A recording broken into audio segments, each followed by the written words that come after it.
Another hit by cyber hackers. The popular crowdfunding website Kickstarter is urging users to change their passwords after an attack compromised personal information, including mailing addresses and phone numbers.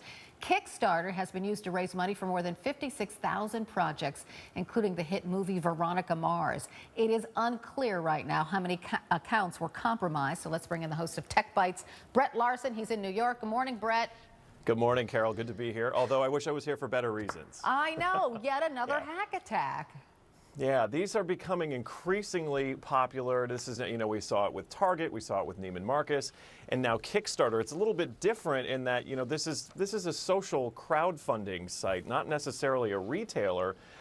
So we don't know if they were going after credit card information, but Kickstarter has stepped forward to say not only that they had been hacked, as you had mentioned, but that no one's credit card information had been compromised.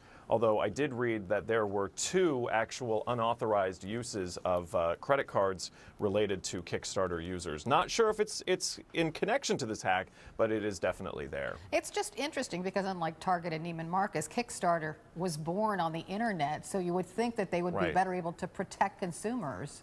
Right, exactly. Where they have always been an online company and not a brick and mortar turned online. But these things, hackers will try anything and everything to get at people's information.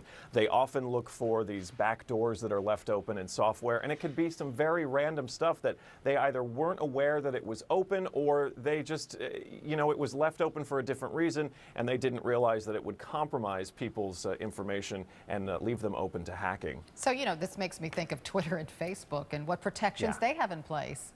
Hopefully some very good protections. Facebook actually in the last couple weeks, in light of the Olympics, there was a lot of hacktivism around the Olympics. Facebook came out and said that there were some hack attempts at them, but that they weren't successful. They were able to withstand them, so that is very good. Twitter, we haven't seen it yet. There have been some hacks on Twitter, but so far everything has been okay. But as you just saw there, passwords, passwords, passwords. That is the best way to protect yourself through all of these hacking incidents. You shouldn't use the same password for everything. I know it's so much easier when you just have the same password because you don't have to remember a bunch. But when you do that, all it takes is a hacker to get one password to access pretty much everything.